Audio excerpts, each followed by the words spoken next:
논문 게재 확정 메일을 확인한 바로 그날. 모르는 번호로 전화가 왔습니다. 수학이 넘어 목소리는 익숙했습니다. 제 실험 노트를 먼저 본 사람. 제 가설을 회의에서 비웃던 사람. 그리고 최종 원고에서 제 이름을 지우려 했던 사람. 지도교수였습니다. 축하한다는 말보다 먼저. 그는 제게 만나자고 했습니다. 축하를 위한 자리가 아니라 입을 맞추기 위한 자리라는 걸 저는 단번에 알아챘습니다. 사건은 8개월 전으로 거슬러 올라갑니다. 저는 새벽마다 장비 앞에 붙어 데이터를 쌓았고 실패한 조건까지 모두 기록했습니다. 그러던 어느 날 교수는 제게 원시 데이터와 초안을 전부 보내라고 했습니다. 학회 제출 형식 확인용이라는 말이었습니다. 일주일 뒤 연구실 회의에서 그는 제 문장과 동일한 구조로 발표를 시작했습니다. 심지어 제가 만든 도표의 축 이름까지 그대로였습니다. 다른 학생들은 눈치를 봤고 저는 노트북 화면을 내리며 손을 떨었습니다. 그때부터 저는 백업을 2벌로 만들기 시작했습니다. 감정으로는 못 이깁니다. 저는 버전 기록을 모으기 시작했습니다. 클라우드 히스토리, 실험 장비 로그, 시약 구매 이력, 서버 커밋 타임스탬프, 그리고 교수에게 보낸 메일의 원본 헤더까지. 누가 먼저 어떤 문장을 작성했고 누가 어떤 날짜에 어떤 파일을 열었는지 흐름이 보이기 시작했습니다. 결정적이었던 건 연구실 공용 계정 접속 기록이었습니다. 제 파일을 열람한 시각과 교수 발표 슬라이드 생성 시각이 정확히 이어졌습니다. 그 순간 저는 확신했습니다. 이건 실수가 아니라 계획이었습니다. 저는 정면 충돌 대신 절차를 택했습니다. 국제저널 규정에 맞춰 제 단독 기여 부분을 명확히 정리하고 재현 가능한 부록과 원본 데이터를 함께 제출했습니다.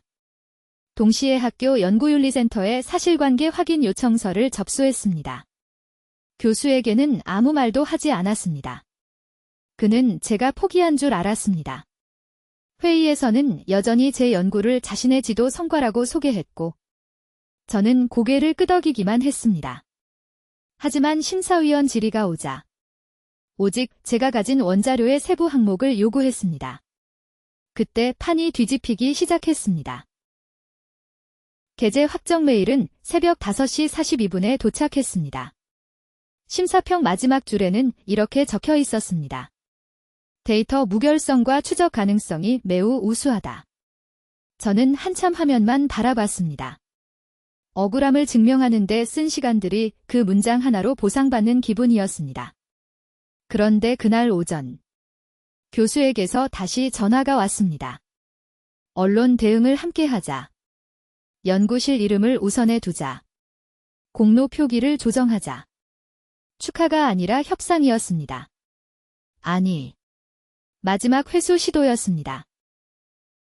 교수는 카페에서 만나자고 했고 저는 녹취동의 문구를 먼저 보냈습니다. 그는 답장을 하지 않았습니다. 대신 연구실 행정실을 통해 제게 압박성 메시지가 들어왔습니다. 하지만 이미 늦었습니다.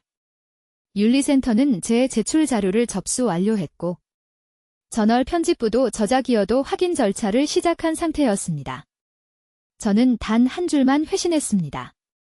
모든 소통은 공식 채널로만 진행하겠습니다. 그날 이후 교수는 연락을 끊었습니다. 2달 뒤 학교는 연구기여도 왜곡과 부적절한 저자 개입에 대해 공식 조사를 개시했습니다. 최종 통보문에는 지도교수의 절차 위반이 명시됐고 저의 원저자 지위는 유지됐습니다. 저는 승리감보다 안도감을 먼저 느꼈습니다.